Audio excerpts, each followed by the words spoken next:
We're going to take this live, and I will stop talking. Robert Chadwick. He'll introduce himself, and he'll have a brief statement, and then we'll have time for a few questions after that, okay? Robert Chadwick. Yeah, if it's Rob, it's R-O-B-B, or you can go with Robert.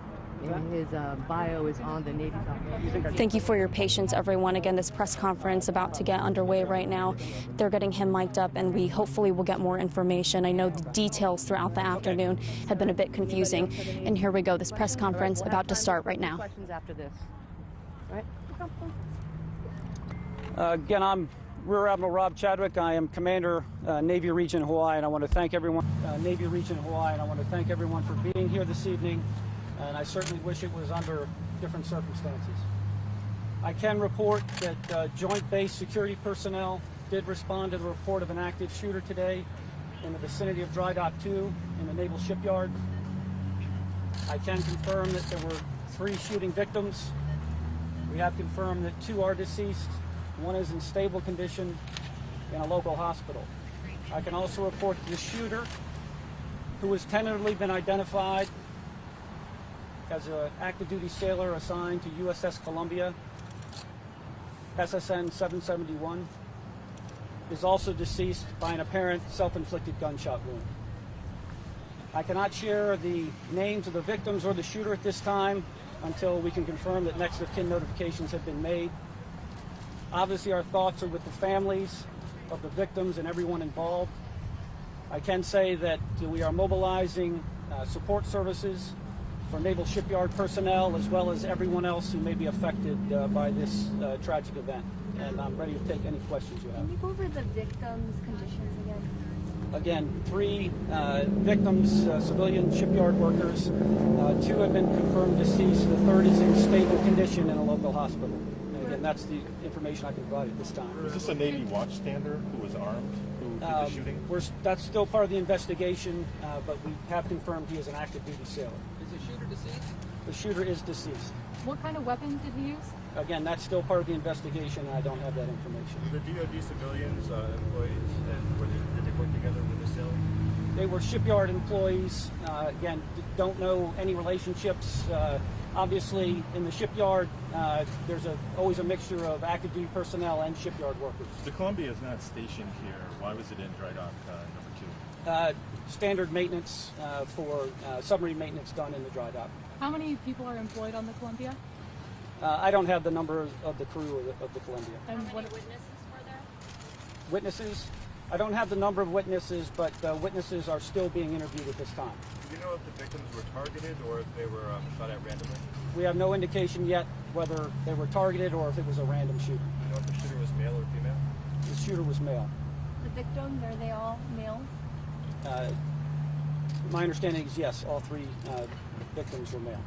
And just to go over again, the gunman is a sailor, he's deceased, and 1 civilian worker, male, also deceased. No, the shooter is deceased, as well as 2 of the civilian shipyard workers. The 3rd civilian shipyard worker is in stable condition in a local hospital. 3 people dead. 3 people deceased. The 2 civilian workers that died in the shooting, did they die at the hospital? I don't have that information. So initial reports came in that this started around 2:30. Is that still accurate? That's accurate. Okay. And then what time was the lockdown? The lockdown happened within minutes. In addition to a lockdown, a shelter-in-place order was sent out to all personnel on Joint Base Pearl Harbor Hickam.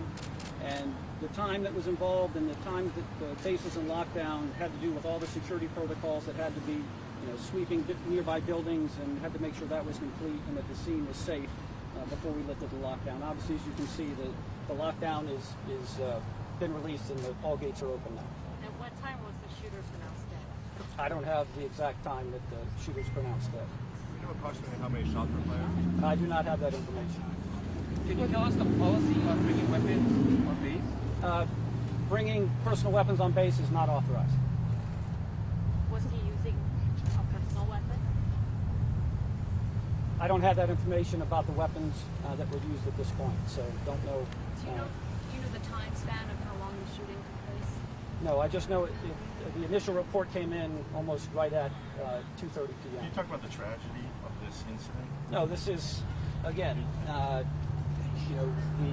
ohana that is everyone that works on Joint Base Pearl Harbor. And Naval Shipyard is certainly a major component of Joint Base Pearl Harbor. Generations of locals have worked in that shipyard. We're getting ready to celebrate, or at least honor, the 78th anniversary of Pearl Harbor, and the role that the shipyard played in World War II is pretty legendary. And the shipyard is well known for the amazing work they did then and the amazing work they continue to do. So this is certainly a tragedy for everyone here, but certainly our sincere thoughts are with the families of the victims and everyone involved. Has there been any discussion about, with the anniversary literally just days away, new security protocols, et cetera, for the base and for the visitor center? We always look at the current situation and make evaluations on any upgrades and security that are needed, and that will continue. What about, this may be one of the very first active shooting situations on this base. There's been crimes and other things that have happened here. What does this say to you? No, again, I think we're going to have to, this is going to be fully investigated, and once we determine, again, we've already talked about don't know motives at this point, more details certainly to come, but we'll be looking at every aspect of it, what lessons we can learn, what additional security procedures would be needed, but again, we're still very early in the investigation. Did you say the shooter killed himself? Apparently, right, the shooter apparently by a self-inflicted gunshot. We have time for just a couple more questions. Can you talk about the response from all the different agencies on the island, as well as the civilians that obeyed orders for the lockdown? Right. I think it really was an incredible response. Joint Base Pearl Harbor security personnel were on the scene within minutes. HPD also responded and did come on base to add assistance. Obviously, NCIS is leading an investigation right now, but we will continue. As information becomes available, we'll make sure that we get the information out. And was the Columbia on a Western Pacific deployment, or? I don't have her current schedule right now, but obviously she in the dry dock it's pretty deep maintenance right now. Okay, last question. Sorry, what are the conditions of everybody? Okay, again, shooter is confirmed dead by an apparent self-inflicted gunshot wound. There were 3 shooting victims. 2 of the victims are confirmed deceased. The third civilian shipyard worker victim is in stable condition at a local hospital. Got it. All right. Thank you. And Public Affairs will be providing other updates on our website. You have on the list too. That's the latest here from the Nimitz Gate. You heard Rear Admiral Rob Chadwick updating the media there. Gunman is confirmed a sailor. He is dead from a self-inflicted gunshot wound. He opened fire on 3 civilians. 2 of the victims have been pronounced dead. The other is in stable condition. We'll have much more for you